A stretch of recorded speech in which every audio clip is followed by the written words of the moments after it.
Good evening guys. Evolution of Indian culture and civilisation. तो इसमें क्या क्या आता है? प्री हिस्टोरिक पीरियड आता है, प्रोटो हिस्टोरिक पीरियड आता है। प्री हिस्टोरिक पीरियड को हम कैटेगराइज करते हैं palaeolithic period, Mesolithic period, Neolithic period. उसके बाद आता है चैल्कोलिथिक पीरियड। उसके बाद चैल्कोलिथिक पीरियड को हम कॉपर एज भी बोलते हैं। उसके बाद कॉपर ब्रॉन्ज एज आता है। देन उसके बाद लास्टली आयरन एज आता है। ठीक है।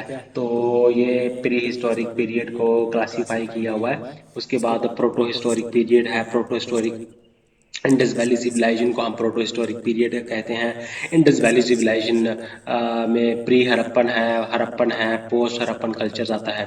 अब देखते हैं कि ट्राइबल कल्चर्स ने इंडियन सिविलाइजेशन को कैसे क्या क्या कंट्रीब्यूट किया, किस तरह से ट्राइबल सिविलाइजेशन ने ट्राइबल कल्चर जो उनका जो ट्राइब्स रिचुअल्स थे उन्होंने किस तरह से हमारे इंडियन कल्चर को इन्फ्लुएंस किया।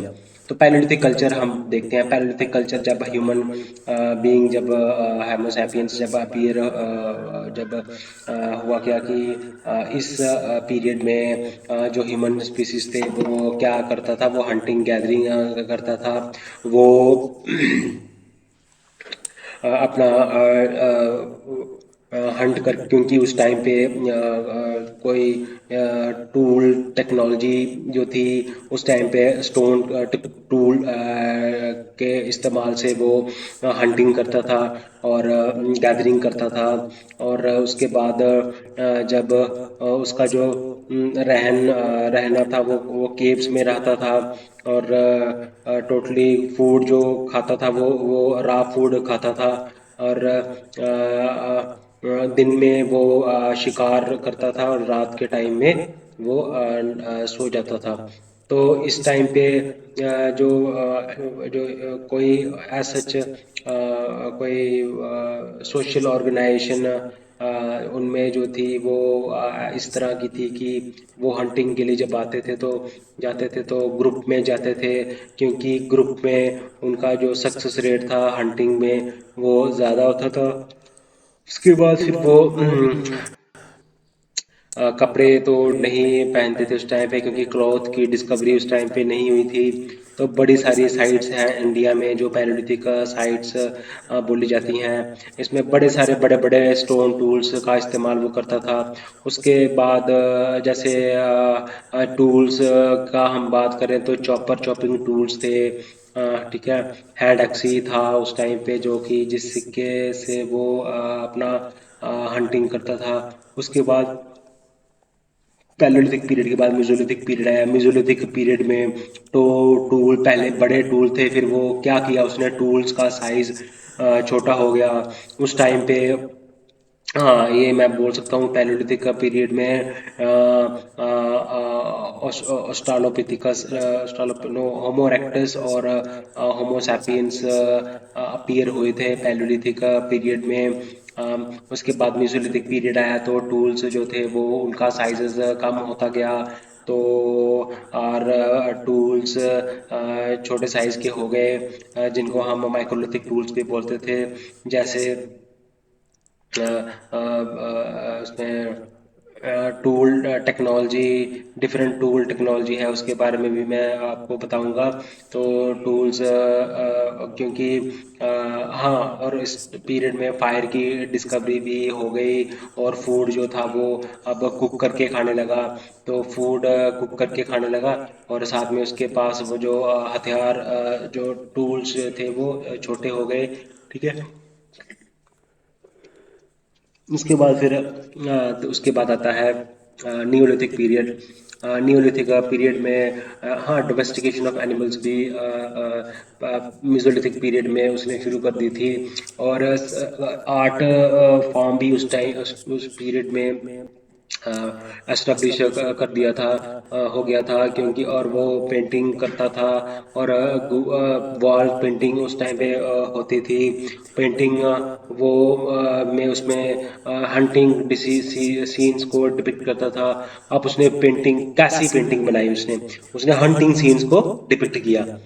तो आगे फिर आप उसके बाद जब उसके बाद आगे चलते हैं हम, जब हंटिंग सीन्स डिपिक्ट हुए तो आर्ट फॉर्म फ्लोरिश हुआ, और वो सेमी जो परमानेंट सेटलमेंट की तरफ जाने लगा। वो छोटे घास फूस के घर तैयार करने लगा, और उसमें वो स्टे करने लगा। डोमेस्टिकेशन एनिमल इस टाइम पीरियड तक आते आते डोमेस्टिकेशन एनिमल्स की शुरू हो गई थी, जिसमें अब डोमेस्टिकेशन एनिमल्स में किन किन एनिमल्स को वो डोमेस्टिकेट करता था। शीप हो गई, गोट हो गई, और साथ में हॉर्सेस हो गए, और ये डॉग हो गया। तो इनको वो पालन करता था। तो अपना फूड आइटम्स इनसे वो डराइव करता था। मेसोलिथिक पीरियड हो गया, उसके बाद फिर आ गया न्यूलिथिक पीरियड। अब न्यूलिथिक पीरियड को हम रेवोल्यूशन भी बोलते हैं, क्योंकि इस टाइम पीरियड में न्यूलिथिक रेवोल्यूशन हो गया, क्योंकि वो उस इस पीरियड में एग्रीकल्चर एस्टेब्लिश होना शुरू हो गया, और एग्रीकल्चर एस्टेब्लिश होने के बाद अपनी पीक स्टेट में आ गया। और जो सेटलमेंट थी ह्यूमन स्पीसीज की, वो उसकी परमानेंट सेटलमेंट होना शुरू हो गई, क्योंकि क्रॉप लगाना और क्रॉप की हार्वेस्टिंग करना, इसमें महीनों टाइम लगता था। तो इन महीनों टाइम के कारण उसने जो अपनी सेटलमेंट थी वो अपना परमानेंट उसने सेटलमेंट बनाना शुरू कर दिया, और वो रहता था रिवर्स के किनारे पे। और पेंटिंग में वो उसमें साथ में पेंटिंग जो और फ्लोरिश हो गई। पोट्री की डिस्कवरी उस टाइम पे की, पेंटिंग पोट्री वो बनाता था, और पोट्री को स्टोरेज का के लिए इस्तेमाल करता था। वो उसमें कुछ सामान वगैरह रखने के लिए इस्तेमाल करता था। टूल टेक्नोलॉजी इस टाइम पे पॉलिश्ड टूल्स वो तैयार करने लगा। पॉलिश्ड टूल्स जो थे वो जैसे कंपोजिट टूल्स, जो अभी हम बोल सकते हैं कि कंपोजिट टूल्स को इस्तेमाल करने लगा। वो कंपोजिट टूल्स कौन से होते हैं? इसमें क्या करता था, एरो हेड को अटैच करता था वो स्टिक के साथ, और उसको फिर वो हंटिंग के लिए वो इस्तेमाल करता था। वुड के टूल्स वो बनाता था, स्टोन के टूल्स वो बनाता था। ठीक है। उसके बाद जब न्यूलिथिक पीरियड हो गया, उसके बाद फिर कैलोलिथिक पीरियड आ गया। कैलोलिथिक पीरियड में फिर वो कॉपर के इस्तेमाल से वो टूल्स को तैयार करने लगा, और हंटिंग गैदरिंग का काम करने लगा। कॉपर के टूल से वो प्लॉ मशीनें बनाने लगा, कल्टीवेशन करने के लिए वो मशीनें बनाने लगा। ठीक है, प्लॉ को तैयार करने लगा।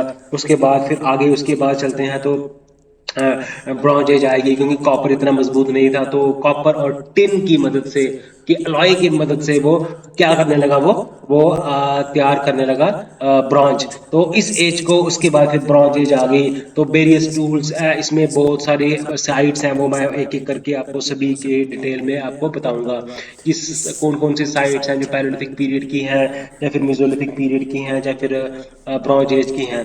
उसके बाद फिर आता है आयरन एज। आयरन एज में फिर जब आयरन की डिस्कवरी होगी, आयरन की स्मेल्टिंग करने लगा, और टूल्स आयरन के तैयार होने लगे, और टूल्स वेपन्स उस टाइम पे, क्योंकि किंगडम्स उस टाइम पे फ्लोरिश हो गए थे, किंगडम एस्टेब्लिश हो रहे थे। राजा जो होता था, मोनार्की थी उस टाइम पे। मोनार्की क्या होती है? मोनार्की क्या होती है? मोनार्की होती है कि जिसमें राजा हेड होता है स्टेट का, और राजा रूल्स एंड रेगुलेशन से वो स्टेट को रन करता है। तो तब जब वो उनको इनका अपनी पावर को दिखाना होता था दूसरे किंगडम्स को, उनको अब हराना था लड़ाई करने करके, और एरिया को कवर अप करना था। तो आयरन की टूल्स तैयार होने लगे, वेपन्स आयरन के तैयार होने लगे। और जब वेपन्स तैयार हो गए तो फिर वो उनका इस्तेमाल करके और युद्ध में जाने लगा, लड़ाइयाँ होने लगी। तो इस तरह से एवोल्यूशन हुआ है इंडियन कल्चर का और सिविलाइजेशन का। आप देखें कि पहले वो पत्थरों के टूल का इस्तेमाल करता था, फिर कॉपर आ गया, फिर ब्रॉन्ज आ गया, फिर उसके बाद वो आयरन के टूल के इस्तेमाल से टूल्स वो तैयार करने लगा। और उसके बाद अगर हम आगे बढ़े तो अपना प्रोटो हिस्टोरिक सिविलाइजेशन आता है। प्रोटो हिस्टोरिक सिविलाइजेशन में क्या होने लगा, प्रोटो हिस्टोरिकल सिविलाइजेशन में क्या, इस टाइम पे जो ऐसे हाउसेस जो थे वो मड ब्रिक्स नहीं, वो प्री हड़प्पन में मड ब्रिक्स के हाउसेस तैयार होने लगे। उसके बाद बर्न्ड ब्रिक्स जली, जो आज की आज के टाइम में हम ब्रिक्स देखते हैं, उन्हीं ब्रिक्स उस टाइम पे वो तैयार करता था और अपने घर को तैयार करके वो अपने घर को कंस्ट्रक्ट करता था। तो अर्बन प्लानिंग इस उस टाइम पे हड़प्पन के टाइम पीरियड में अर्बन प्लानिंग हो गई। अर्बन इंडस वैली सिविलाइजेशन को फर्स्ट अर्बनाइजेशन का भी नाम दिया जाता है, क्योंकि फर्स्ट अर्बनाइजेशन इसलिए बोलते हैं क्योंकि उनमें सिटीज जैसे फीचर्स थे, कैसे जैसे प्रॉपर उनका ड्रेनेज सिस्टम था, प्रॉपर तरीके से नालियाँ बनी हुई थी, और प्रॉपर रूट्स उनके तैयार थे, बनाते थे। और हाउसेस एक प्रॉपर उनका जो सेटलमेंट पैटर्न था हाउसेस का, वो रेक्टेंगुलर शेप में उनके घर होते थे, और एक प्रॉपर जैसे कॉलोनी का प्रॉपर प्लानिंग होती है, उस तरह से प्लान्ड सिटी उस टाइम पे तैयार की गई। क्योंकि हमें जो रिमेन्स मिले, रिमेन से ही हम कंक्लूड कर पाए, हम बता पाए कि हड़प्पन सिविलाइजेशन जो है वो फर्स्ट अर्बनाइजेशन थी इंडियन सिविलाइजेशन की। अब वेरियस साइट्स हैं हड़प्पन की, जैसे लोथल है। लोथल में हमें क्या मिला, हमें आर्टिफिशियल डॉकयार्ड के रिमेन्स मिले। अब इनका ट्रेड था इनका, इजिप्ट के साथ ट्रेड था, मेसोपोटामिया के साथ ट्रेड था, मैरीटाइम ट्रेड पे इन्वॉल्व करते थे, अपने आप को मैरीटाइम ट्रेड करते थे ये उनके साथ। तो अब चनहुदारो है, वहाँ पे कि हॉर्स के रिमेन्स मिले, सुरको दादा है, वहाँ पे भी इनको राइस के रिमेन्स मिले।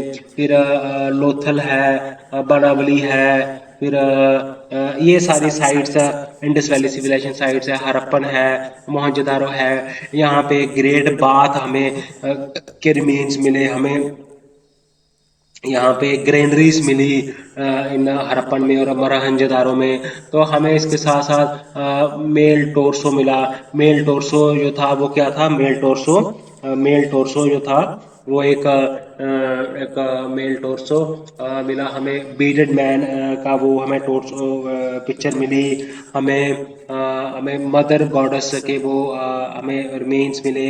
पेंटिंग उस टाइम पे बड़े ही सोफिस्टिकेटेड टाइप की पेंटिंग होती थी। Pottery, painted grey ware pottery होती थी, फिर रेड वेयर पोट्री होती थी, है ना। तो वो उस टाइम पे बैंगल्स भी वो तैयार करते थे, फिर ज्वेलरी तैयार करते थे, वाटी टाइप ज्वेलरी उस टाइम पे। वो ना वो different art and craft industry भी उस टाइम पे फ्लोरिश कर रही थी। तो उस ऐसा माना जाता है कि वो वहाँ पे, कई कहते हैं कि वहाँ पे राजा था जो कि मोनार्किकल गवर्नमेंट थी, कईयों ने कहा कि नहीं जी प्रीस्ट हेड थे, लेकिन हमें वहाँ पे कोई टेम्पल लाइक स्ट्रक्चर हमें मिला नहीं, तो हम ये कह सकते हैं कि वहाँ पे प्रीस्ट हेड नहीं रहे होंगे। हाँ, प्रॉपर सिटी का डिवीजन था, अपर सिटाडेल था, लोअर सिटाडेल था। जो प्रीस्ट थे, नोबल्स थे, जो high class society, social stratification हम बोल सकते हैं उस टाइम पे। क्योंकि पहले जो पहले प्री हिस्टोरिक कल्चर में इक्लिटेरियन सोसाइटी थी, क्योंकि उनका एक ही मकसद होता था हंटिंग करना और पेट और अपना सरवाइव करना अपना लाइफ के लिए। तो जब इंडस वैली सिविलाइजेशन के टाइम में जब इनका इनका है ना पोस्ट हड़प्पन में, फिर जब इनका बोला जाता है कि रिलीजन आया, रिलीजन है ना, रिलीजन का वो हुआ, रिलीजियस बिलीफ भी देखने को मिलता है डिफरेंट मेसोलिथिक पीरियड में, नियोलिथिक पीरियड में। और उसके बाद रिलीजियस बिलीफ जब देखते हैं, तो रिलीजियस बिलीफ लोग जो है वो रिचुअल्स प्रैक्टिस करते थे। ये रिचुअल्स हमें उनके जो हमें मिलता है ना, उनका बरियल प्रैक्टिसेस हम देखते हैं, उनके किस तरह से बरियल प्रैक्टिस करते थे। ठीक है। तो ये चीजें जब वहां पे दिखी, साइट्स की एग्जीबिशन की गई आर डी बैनर्जी के द्वारा, तो दयाराम साहनी के द्वारा इन साइट्स की, तो बड़े सारे हमें फैक्ट्स मिले हमें। तो हमने इन फैक्ट्स को स्टडी किया, आर्गुमेंट्स को स्टडी किया। उनको हमने वहाँ उस टाइम पे वहाँ की पॉलिटिकल लाइफ कैसी थी, सोशल लाइफ कैसी थी, इकोनॉमिकल लाइफ कैसी थी, इन लाइफ्स के बारे में हमने जो है बुक्स लिखना शुरू हो गई। वहाँ की डिसाइफर हमें कोई ऐसी रिटर्न का लैंग्वेज तो नहीं थी, बट ऐसा माना जाता है कि कुछ हमें मिली हैं, सील्स हमें मिली हैं। हो सकता है कि वो उस टाइम पे रिटर्न कम्युनिकेशन शुरू हो गई हो, जो हमें मिले हैं, लेकिन हम उसको डिसाइफर नहीं कर पाए हैं कि वो कैसे, उनका मतलब क्या है, उसका मीनिंग क्या है। जो वहाँ पे हमें सील्स मिले, हम बस अंदाजे से ही बोल रहे हैं कि सील्स थी, उसमें ट्रेड के लिए इस्तेमाल वो करते थे सील्स को। अब ट्राइबल कल्चर का इंडियन सिविलाइजेशन में क्या असर हुआ? देखो ट्राइबल कल्चर, अब देखिए ट्राइबल, अब ट्राइबल कल्चर ने क्या कंट्रीब्यूट किया? ट्राइबल कल्चर, देखो ट्राइबल कल्चर ने, अब देखो आज के टाइम में हम हर्बल मेडिसिन के ऊपर फोकस कर रहे हैं लोग, क्योंकि उनका साइड इफेक्ट्स नहीं है और हैवी कॉस्ट इफेक्टिव मेडिसिन है। तो ये हर्बल मेडिसिन है, ये किसकी देन है? ये ट्राइबल सोसाइटी की देन है। आज के टाइम में हम वर्शिप, जो हमारे रिचुअल्स हैं बड़े सारे, हम सन की वर्शिप करते हैं, मून की वर्शिप करते हैं। ये practices, rituals, religious practice tribal societies के टाइम के हैं। ये प्री हिस्टोरिक पीरियड के हैं। तो आज भी ये प्रैक्टिसेस की जाती हैं। हमारे जो कुछ बिलीव्स हैं, जैसे एनिमेटिज्म हो गया, रिलीजियस बिलीफ, एनिमिज्म हो गया, ये ट्राइबल सोसाइटीज से फ्लोरिश आया है।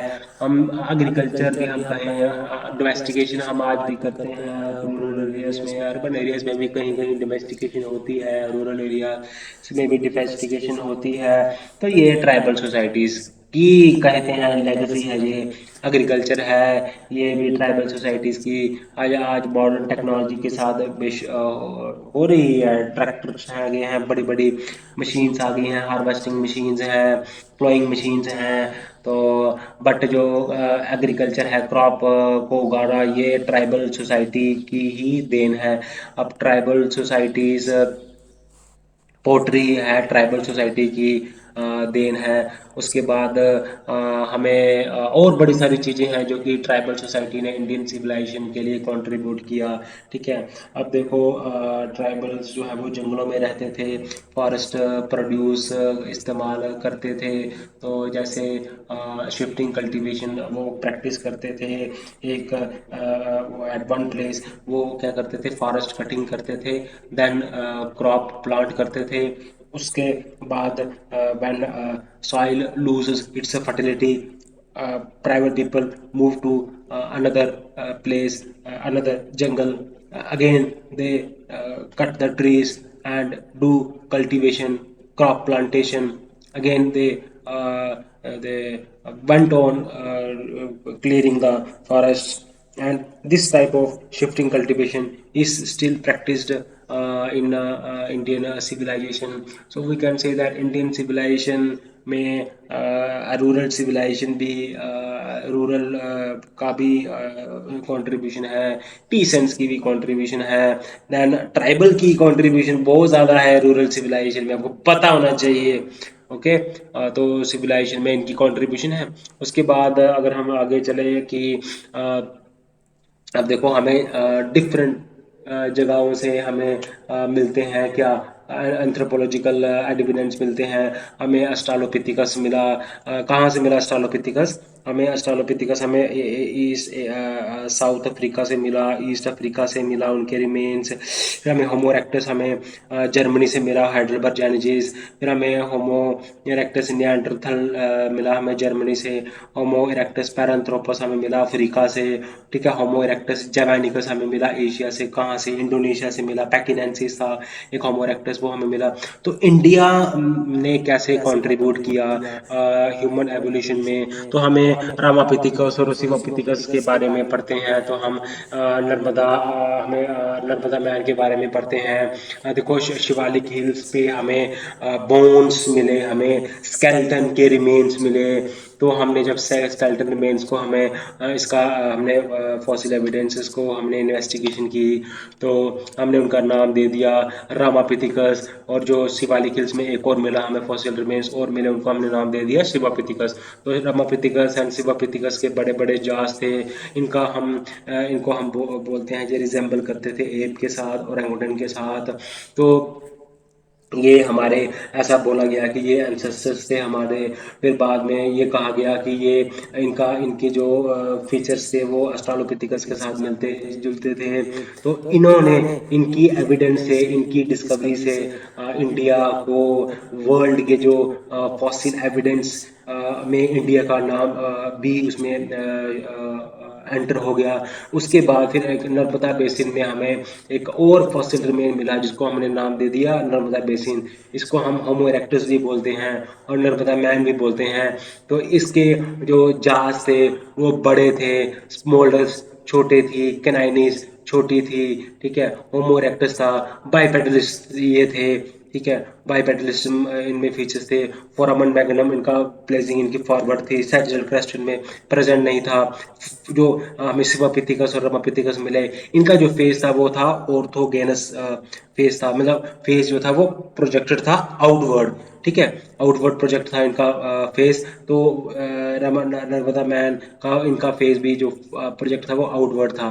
तो ये हमारे जो रिमेन्स मिले हैं इनके सोशल, तो इनके रिमेन्स के साथ हमें ये 3 रिमेन्स के साथ हमें और भी हमें टूल्स कल्चर मिला है हमें अलग अलग जगहों से। कहीं से पैलेलिथिक टूल मिले हैं, कहीं से मेसोलिथिक टूल मिले हैं, कहीं से न्यूलिथिक टूल्स मिले हैं, कहीं से रिमेन्स मिले हैं, जैसे इंडस वैली सिविलाइजेशन के रिमेन्स मिले, पोट्री के रिमेन्स मिले हैं, हॉर्स के रिमेन्स मिले हैं, राइस के रिमेन्स मिले हैं, पेंटिंग के रिमेन्स मिले हैं। आर्ट का पता चलता है कि उस टाइम पे आर्ट भी लोग प्रैक्टिस करते थे, क्योंकि उनका काम होता था हंटिंग करना, अपना सर्वाइव करना। सर्वाइवल के लिए ही वो फाइट करते थे उस टाइम पे, सर्वाइवल के लिए ही वो हंटिंग करते थे, और उनका कोई सच कोई और उनका मकसद तो नहीं था, ठीक है। तो ये चीजें हमें लाइमलाइट में लाती हैं। वर्ल्ड के जो फॉसिल जो एरियाज हैं वो वहाँ उनके एरियाज में वहाँ पे हमारा नाम भी, इंडिया का नाम भी उसमें ऐड ऑन हो जाता है गाइस, है ना। ठीक है guys, guys guys, okay okay okay.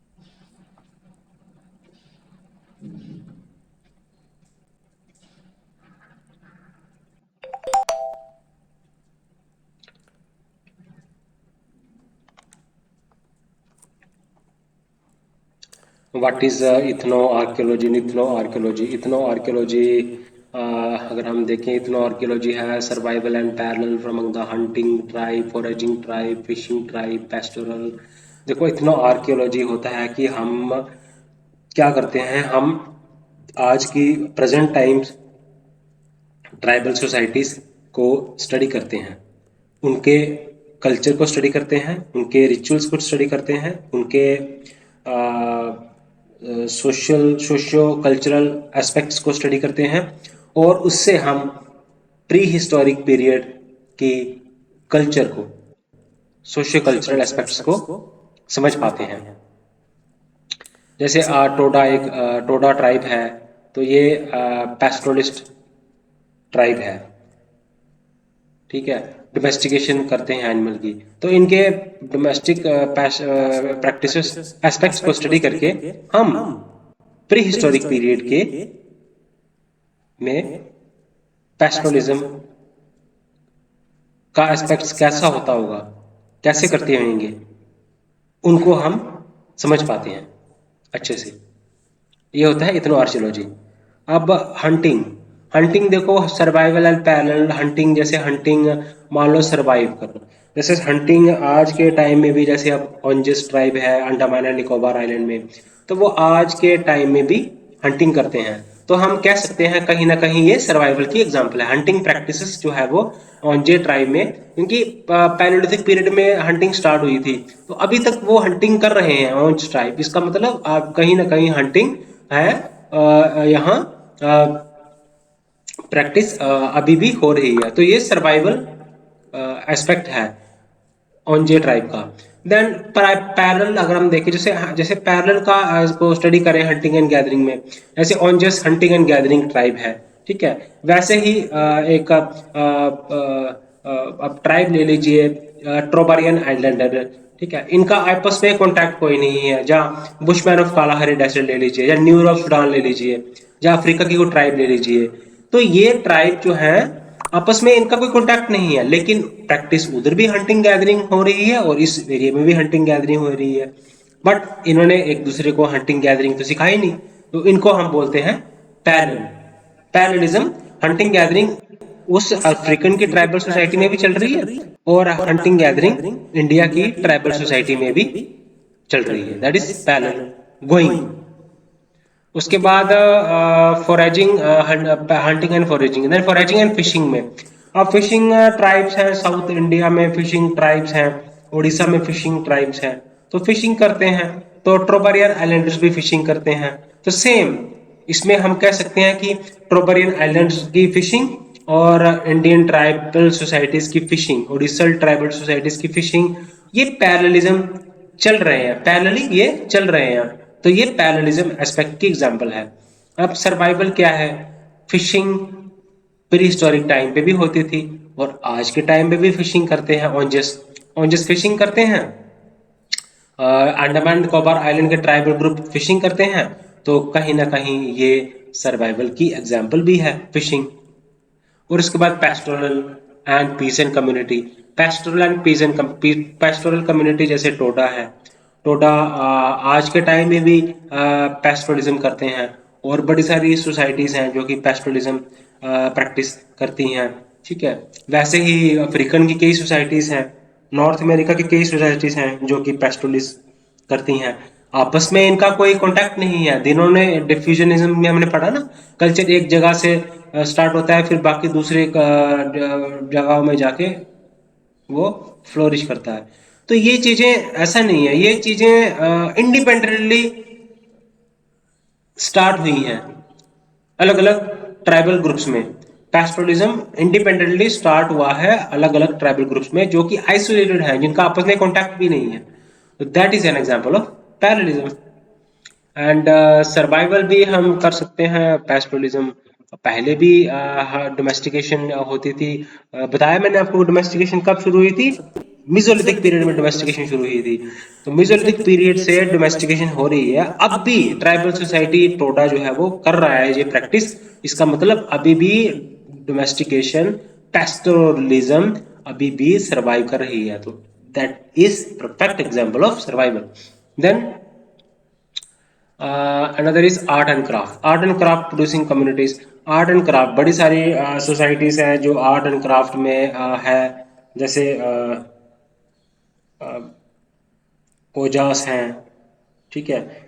फिर बड़ी सारी आप कहें कुछ ऐसी सोसाइटीज हैं जो आर्ट एंड क्राफ्ट में डील करती हैं, है ना।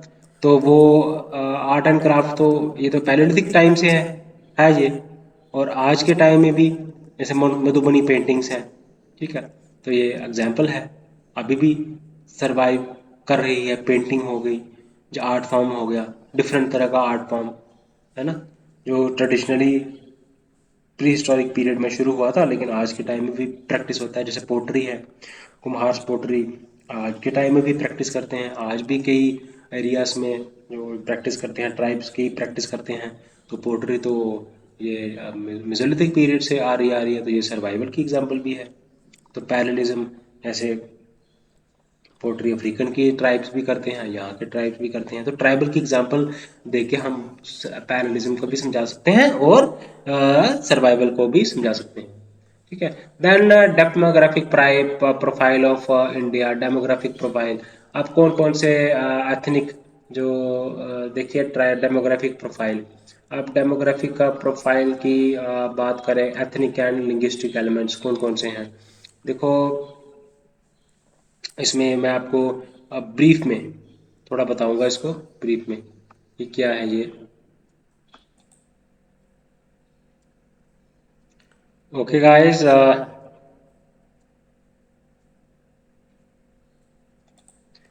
देखो द मोस्ट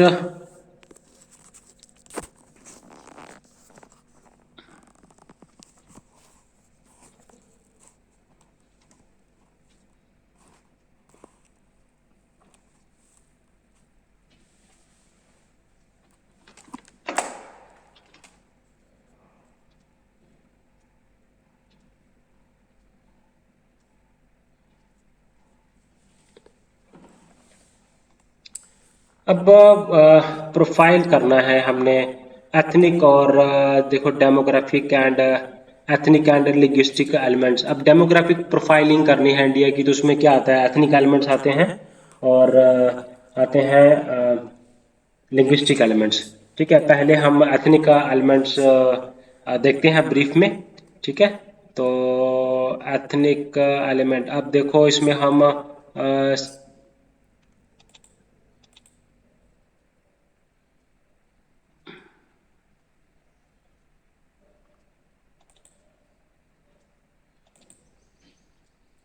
ओके, तो एथनिक एंड लिंग्विस्टिक एलिमेंट्स को स्टडी करते हैं हम। तो सबसे पहले जैसे मैं बताऊंगा आपको, अब इंडियन पॉपुलेशन को अपने कैटेगराइज करना है कि तो हम कैटेगराइजेशन कर सकते हैं एथनिक एलिमेंट्स के बेस पे, पॉपुलेशन को क्लासिफाई कर सकते हैं, या फिर हम फिजिकल फीचर्स के बेस पे हम पॉपुलेशन को क्लासिफाई कर सकते हैं। जैसे हमने पीछे पढ़ा, हमने मॉर्फोलॉजिकल क्राइटेरिया पढ़ा, हमने जेनेटिकल क्राइटेरिया पढ़ा। जेनेटिकल क्राइटेरिया में हमने पढ़ा एबीएस ब्लड ग्रुप सिस्टम और डर्माटोग्राफिक्स। ठीक है, इसको वो चीज वो करके हम क्लासिफाई कर सकते हैं इंडियन पॉपुलेशन को। और दूसरा आ गया मॉर्फोलॉजिकल वेरिएशन, जिसमें मॉर्फोस्कोपिक फीचर है। और मॉर्फोस्कोपिक फीचर्स में हम देखते हैं, हम जैसे अ, आता है स्किन कलर, हेयर कलर। ठीक है, और दूसरा हमने किया था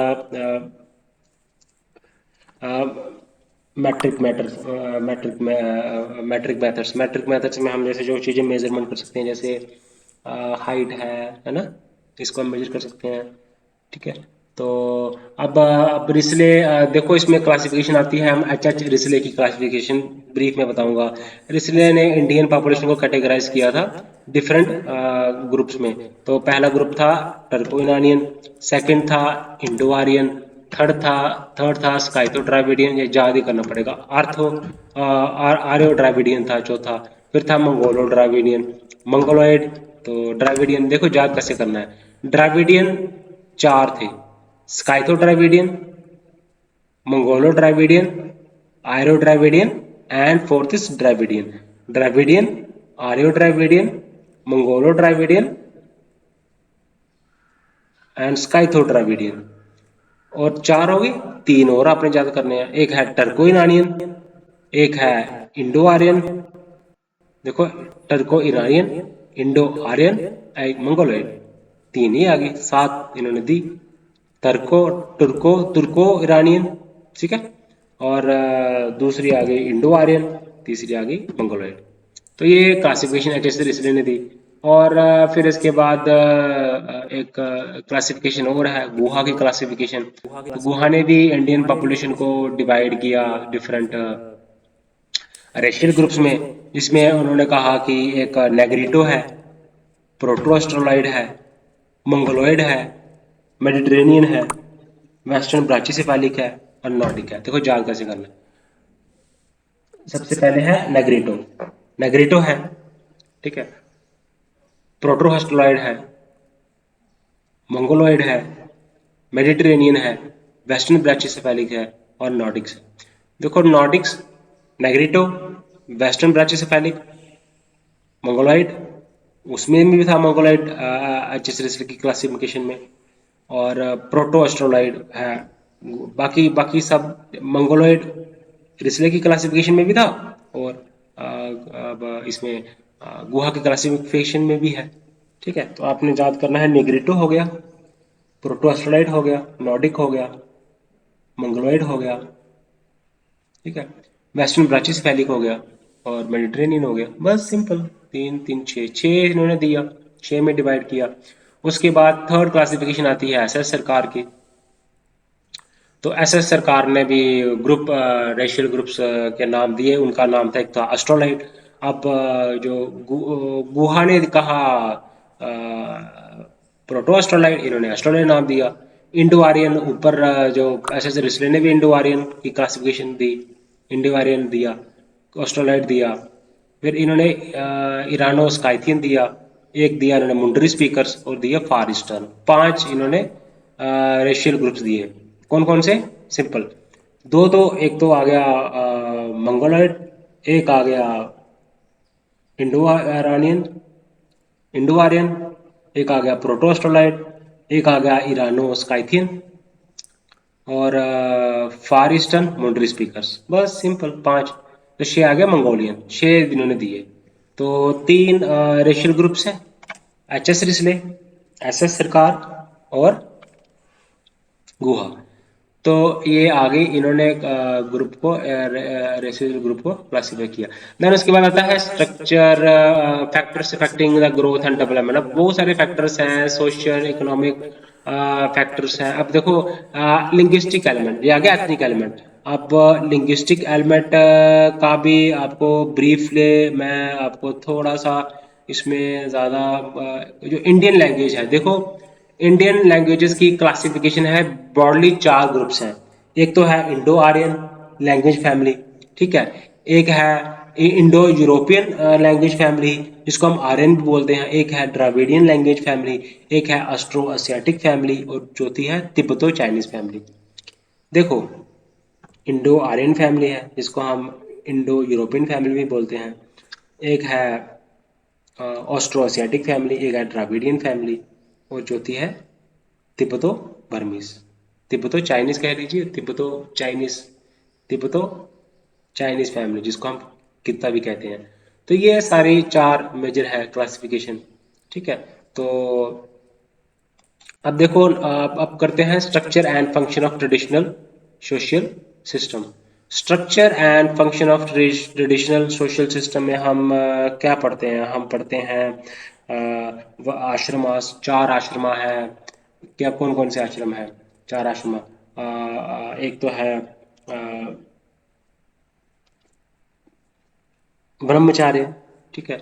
दूसरा है गृहस्था, तीसरा है वनप्रस्था और चौथा है सन्यासा। अब देखो ब्रह्मचार्य किसको बोलते हैं? स्टूडेंट लाइफ को हम बोलते हैं ब्रह्मचार्य। अब दूसरा क्या? गृहस्थ। गृहस्थ हो गया house hold, stage of house holder, जो एक गृहस्थी जिसको हम बोलते हैं। तो वनप्रस्थ आ गया थोड़ा फिलोसॉफिक रिलीजियस टाइप आ गया। और सन्यास आ गया सब कुछ त्याग देने वाला, सब कुछ त्याग देने वाला, ठीक है। और ये आश्रमा था और पुरुषार्थ था। और चार जो है ना, चार पुरुषार्थ हैं, धर्म अर्थ काम मोक्ष। तो ये क्या है? मैन की ड्यूटीज है टुवर्ड्स हिमसेल्फ। ये कुछ मैन की ड्यूटीज हैं जिसको हम पुरुषार्थ बोलते हैं। तो हम क्या बोलते हैं? धर्म है, अर्थ है, काम है और मोक्ष है। तो ये चार इसके पुरुषार्थ हैं। और वर्णाश्रम है, ठीक है। तो उसके बाद आता है ये कर्मा, ऋणा और रीबर्थ। कर्मा, ऋणा और रीबर्थ, इसके बारे में मैं इसके बारे में क्या बोल सकते हैं? कर्मा क्या हो गया? कर्मा और ऋणा एंड बर्थ। कर्मा, ऋणा एंड बर्थ। अब देखो ऋणा, कर्मा हो गया टाइप्स ऑफ कर्मा। कर्मा में हम क्या करते हैं? कर्मा, कर्मा है कि तीन तरह है कर्मा। एक होता है संचिता कर्मा, ठीक है। एक होता है प्रारब्ध कर्मा, प्रारब्ध कर्मा। एक होता है आगम कर्मा। तीन कर्मा होते हैं, याद कर लो। संचिता कर्मा, प्रारब्ध कर्मा, आगाम कर्मा, ठीक है। तीन कर्मा है इनके, ठीक है। और कर्म आ गया। उसके बाद ऋणा, तीन ऋणा भी तीन होते हैं। एक होता है गुरु ऋणा, ऋषि ऋणा जिसको बोलते हैं। एक होता है देव ऋणा, एक होता है देव ऋणा, एक होता है पितृ ऋणा। पितृ ऋणा हो गया एंसेस्टर्स को, जो हम श्राद्ध करते हैं, दैट इज अंदर कम्स अंडर पितृ ऋणा। वो हम किस लिए करते हैं? क्योंकि हमारा पितृ ऋणा होता है। ऋषि ऋणा हो गया कि हम जो पढ़ाई करते हैं स्टूडेंटशिप, वो उसको इसके लिए ऋषि ऋणा, गुरु ऋणा हमें चुकाना होता है। तो तीन कर्म आ गए, कर्म, प्रारब्ध कर्म, संचिता कर्म और अगम कर्म, रिबर्थ आ गया। देन उसके बाद कास्ट सिस्टम। कास्ट सिस्टम के बारे में पढ़ते हैं। कास्ट सिस्टम क्या है, स्ट्रक्चर्स एंड कैरेक्टरिस्टिक्स क्या है, वर्नास के, कास्ट के, थ्योरीज क्या है ओरिजिन की कास्ट की। तो अब हम इंडियन जो कास्ट सिस्टम है ना, उसको हम क्या बोल सकते हैं, एक क्लोज्ड एक क्लोज सिस्टम ऑफ स्ट्रैटिफिकेशन है। ठीक है, तो कास्ट का मतलब क्या होता है, कास्ट क्या है, एक सोशल स्ट्रैटिफिकेशन है। ठीक है, तो अब कास्ट के हम बोल सकते हैं फीचर्स क्या है। तो कास्ट क्या करती है, डिवीजन करती है, सोसाइटी को डिवाइजन की हुई है। एक हिरार्की है कास्ट की। ठीक है, एक सोशल इंटरेक्शन है।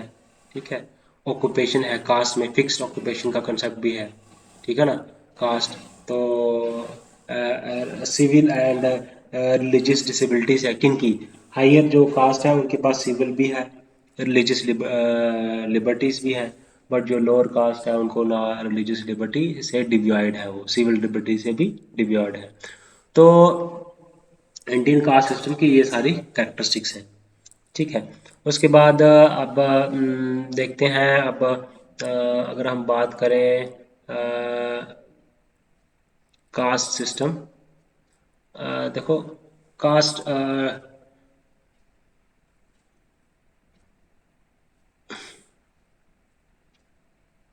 ठीक है ना, तो ये डिफरेंट पर्सपेक्टिव्स हैं कास्ट के। तो अभी थ्योरीज कम बात करें, ट्रेडिशनल थ्योरी है। ट्रेडिशनल थ्योरी कहते हैं कि जो हायर कास्ट के लोग हैं वो दिमाग से उत्पन्न हुए हैं। जो उसके बाद जो दूसरी कास्ट है क्षत्रिय, वो बाजू से, ब्रह्मा के बाजू से उत्पन्न हुई है। तीसरी है वैश्या, वो कहते हैं कि वो पेट से उत्पन्न हुए हैं। और शूद्र जो है वो कहते हैं कि ब्रह्मा के पाँव से उत्पन्न हुए हैं। तो इसलिए इनको, इनका इस थ्योरीज का क्रिटिसिज्म भी हुआ है। रेशियल थ्योरी कहते हैं। रेशियल थ्योरी कहती है कि जो अपर कास्ट के लोग हैं वो बड़े फेयर हैं, लंबे हैं, गोरे हैं। ठीक है, तो जो लोअर कास्ट के लोग हैं उनका वो डार्कर है, वो लोअर स्टेचर के हैं, और फ्लैट नोज है उनका, नोज फ्लैट है उनका। ऊपर जो रेशियल ग्रुप वाले हैं वो है, जो अपर कास्ट वाले हैं उनका ब्रॉड नोज है। ठीक है, तो पॉलिटिकल थ्योरी भी है। पॉलिटिकल थ्योरी जो है वो बोलते हैं कि जो ये ब्राह्मण्स ने कास्ट सिस्टम को बनाया, ये ब्राह्मण्स ने कास्ट सिस्टम को स्टार्ट किया, ये कहना है पॉलिटिकल थ्योरी का। अब ऑक्यूपेशनल थ्योरी कहती है कि ऑक्यूपेशन में सोसाइटी में स्ट्रैटिफिकेशन हुई, सेगमेंटेड डिवीजन हुई सोसाइटी की, वो हुई ऑक्यूपेशन के बेस्ड पे, है ना। ठीक है, ऑक्यूपेशन जैसा उसको उसी कास्ट में डाल दिया गया। ठीक है, रिलीजियस थ्योरी है, एवोल्यूशनरी थ्योरी है। रिलीजियस थ्योरी में हम करेंगे कि रिलीजियस की हर एक चीज़ जो है वो रिलीजन के ऊपर बेस्ड। ठीक है, जो यज्ञ करते हैं वो ब्राह्मण्स होते हैं। जो जो जो प्योर काम करते हैं, प्योर वर्क करते हैं, जो ईश्वर का मैसेज देते हैं, वो ब्राह्मण कहलाते हैं, वो हायर कास्ट के कहलाते हैं। जो इम्प्योर काम करते हैं, साफ सफाई वाला, है ना, वो उनको हम बोलते हैं लोअर कास्ट के लोग। तो ये डिफरेंट थ्योरीज है ओरिजिन की। ठीक है, तो उसके बाद अब देखिए डोमिनेंट कास्ट क्या होता है। डोमिनेंट कास्ट, अब डोमिनेंट कास्ट का कंसेप्ट दिया था श्रीनिवासन ने, श्रीनिवासन ने दिया था।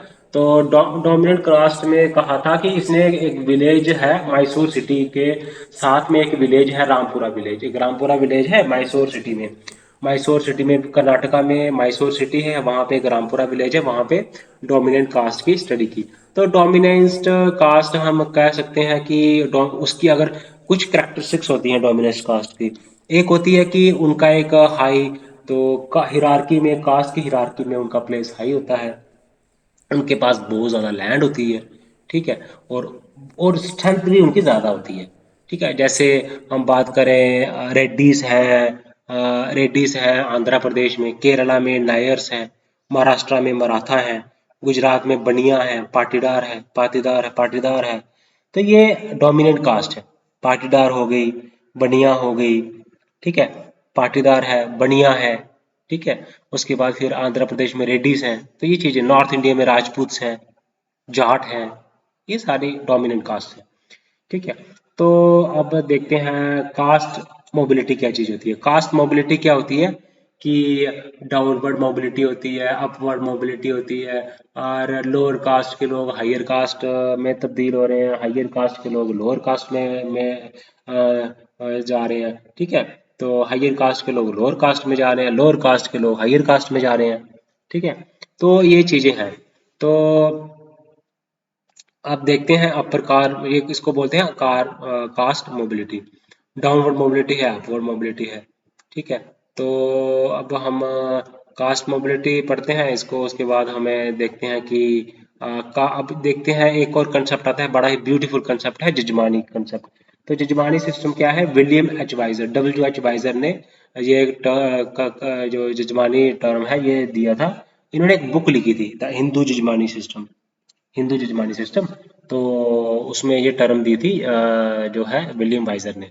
ठीक है, तो इन्होंने कहा कि किस तरह से बहुत सारे कास्ट के लोग आपस में इंटरेक्ट करते हैं। ठीक है, तो देखो इकोनॉमिक इंटरेक्शन है कास्ट के बीच में, इसको हम बोलते हैं जजमानी सिस्टम। फॉर एग्जांपल जजमानी सिस्टम जैसे अब देखें ये बैकबोन भी कह सकते हैं इसको रूरल इकोनॉमी का। ठीक है, तो क्या होता है कि एक ऑब्लिगेशंस होती हैं, ट्रेडिशनल ऑब्लिगेशंस होती हैं। तो जजमानी सिस्टम को हम कास्ट के साथ भी इसको लिंक कर सकते हैं।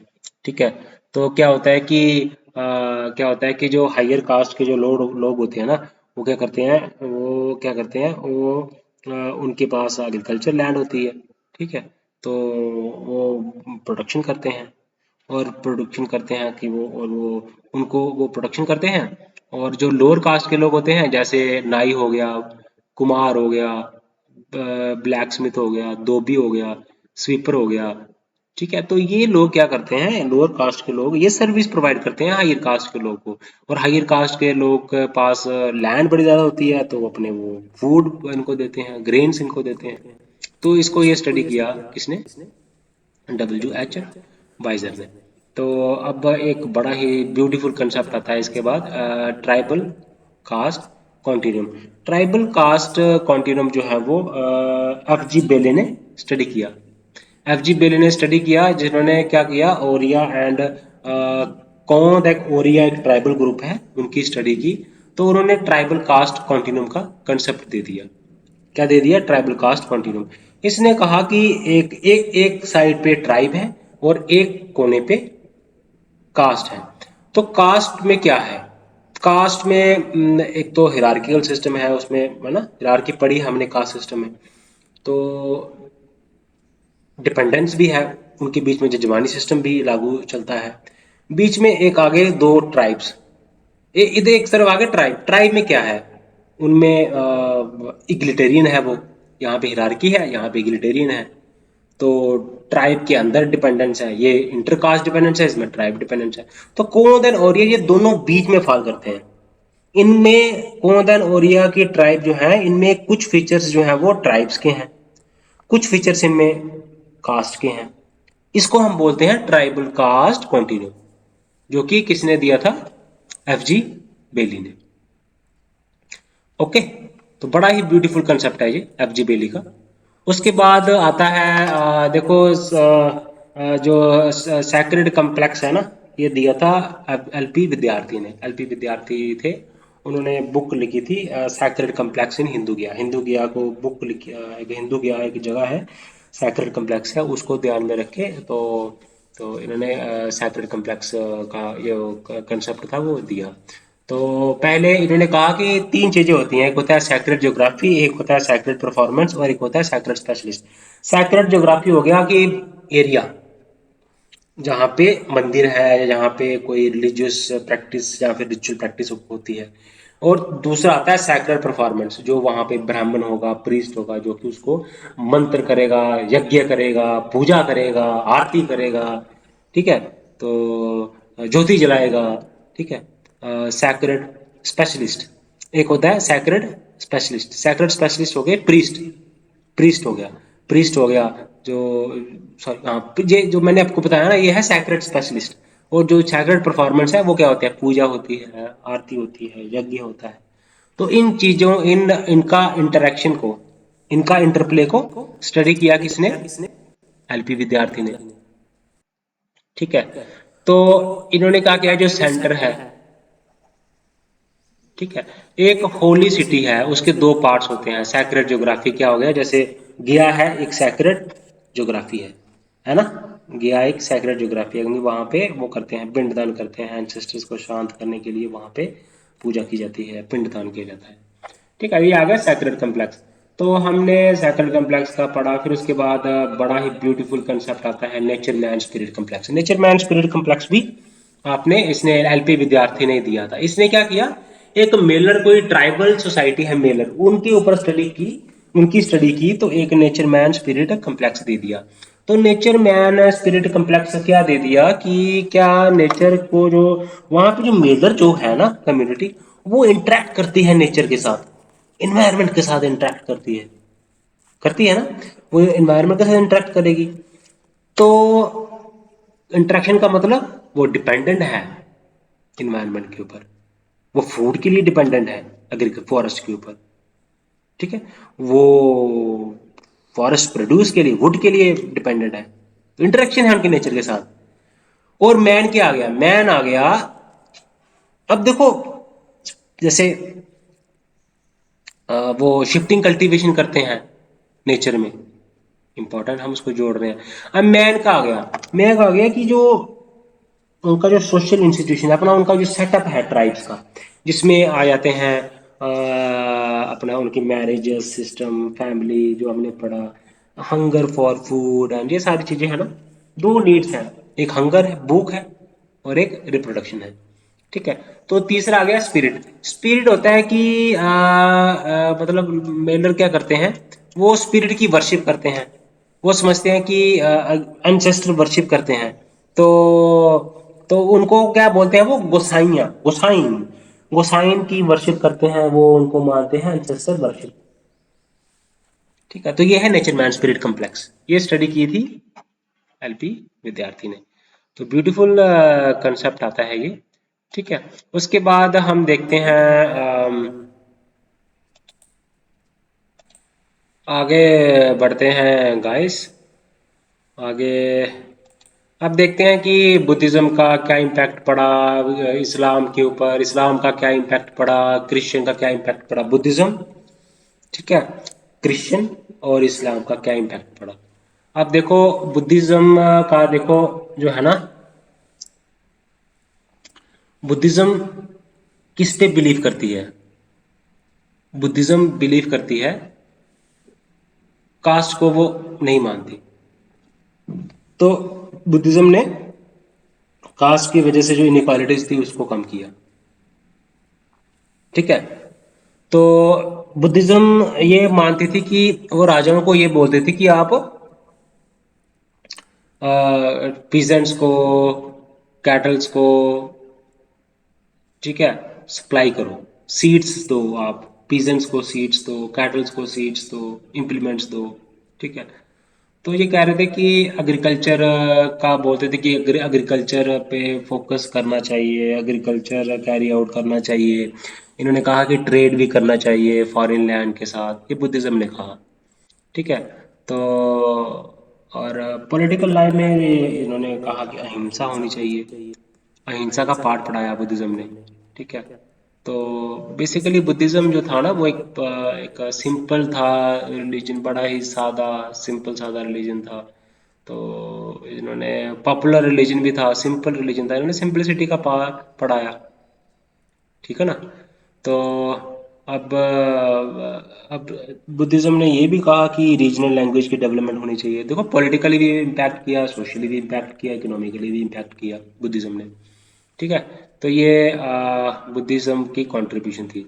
ठीक है, तो उसके बाद आता है जैनिज्म। जैन जो धर्म था ना, इन्होंने भी सोशल लाइफ के ऊपर इम्पैक्ट किया। इन्होंने, बट ये है कि बुद्धिज्म, जैसे इन्होंने कहा, बुद्धिज्म बोलता था ना कि सोशल इनइक्वालिटी नहीं होनी चाहिए, बट इन्होंने ज़्यादा उस पर नहीं फोकस किया कि सोशल स्ट्रक्चर के ऊपर इतना, डिफरेंस के ऊपर इतना फोकस नहीं किया। बट इन्होंने कहा कि कास्ट की जो इम्पोर्टेंस है ना, वो उसको ज़्यादा इम्पोर्टेंस नहीं देनी चाहिए। तो बुद्धिज़्म ने, जैनिज़्म ने कास्ट सिस्टम के खिलाफ बोला, ब्राह्मण सुप्रमसी के खिलाफ इन्होंने बोला, और जैन ने कहा कि लिबरल एटीट्यूड होना चाहिए। ठीक है। तो और एक और जैनिज्म ने कहा कि यार लिमिट लगनी चाहिए प्राइवेट प्रॉपर्टी के ऊपर। ये नहीं है कि कोई राजा है तो वो प्रॉपर्टी बनाया जा रहा है, प्रॉपर्टी बनाया जा रहा है, ऐसा नहीं होना चाहिए। पॉलिटिकल लाइफ में इन्होंने कहा कि आ, तो ट्रेड करना चाहिए। इन्होंने कहा कि आ, है ना। तो काफ़ी इन्होंने, देखो इन्होंने भी सोशल इम्पैक्ट किया, पॉलिटिकल इम्पैक्ट किया जैनिज्म ने, और बुद्धिज्म ने भी किया। अब इस्लाम का देखते हैं। इस्लाम क्या है? एक एक सबसे सेकंड लार्जेस्ट जो है वो रिलीजन है पूरे ह्यूमन काइंड का, सेकंड लार्जेस्ट रिलीजन है। तो सोशल लाइफ क्या बोला कि इनका भी जो है ना, जैसे एथनिक सिस्टम है, जैसे कास्ट सिस्टम है ना इंडिया में, वैसे ही इस्लाम में भी एथनिक सिस्टम है। जैसे हम बोलते हैं सैयद्स हैं, मुगल्स हैं, पठान्स हैं, ये अपर कास्ट के हैं। तो ठीक है ना, कुछ अपर कास्ट के हैं और रूलर्स हैं। तो ये चीज़ें हैं। तो क्या हुआ कि सोशल लाइफ में इन्होंने क्या किया, तो इन्होंने कहा कि काफ़ी सारे जो सोशल का लोअर कास्ट के जो लोग थे, जो सताए हुए थे अपर कास्ट लोगों से, हिंदुओं से, तो उन्होंने कन्वर्ट कर लिया, वो मुस्लिम बन गए। तो जो ब्राह्मण्स थे वो सैयद बन गए, राजपूत कहाँ मुगल के साथ मर्ज हो गए, और शेख्स और पठान, जो राजपूत थे वो मर्ज हो गए मुगल्स के साथ, शेख्स के साथ एंड पठान के साथ। उसके बाद जो वीवर थे, बार्बर थे, ठीक है, तेली थे, ठीक है, वो भी उधर की जो lower division, lower caste division थी मुस्लिम की, वो हो गए। अब विमन के ऊपर पर्दा सिस्टम जो था वो इन्होंने लेके आए, मुस्लिम लेके आए। तो इन्होंने कहा फीमेल इन्फेंटिसाइड को, जो लड़कियों को मारते हैं, उस पे रोक, इन्होंने कहा कि रोक लगनी चाहिए। ठीक है। इकोनॉमिक लाइफ के ऊपर भी कहा, इन्होंने कहा कि मटेरियल प्लेजर होना चाहिए, मटेरियलिस्टिक होना चाहिए, ट्रेड होना चाहिए। ठीक है ना। तो और इन्होंने पॉलिटिकली इन्होंने इंडिया को यूनाइट, मतलब oneness administrative system, oneness of administrative system, एक यूनिफाइड एडमिनिस्ट्रेटिव होना चाहिए होल ऑफ इंडिया। तो ये इन्होंने कंट्रीब्यूट किया। ठीक है। तो फोर्टिफिकेशन की इंडिया में इन्होंने बहुत कंट्रीब्यूशन की, फोर्टिफिकेशन की। तो ये सारी इनकी कंट्रीब्यूशन है, इस्लाम की सबकी कंट्रीब्यूशन है इंडिया में, इंडियन में। ठीक है गाइस। तो दिस वाज ऑल अबाउट। तो करते हैं आगे भी, अगला टॉपिक पढ़ते हैं शुरू अभी। ओके।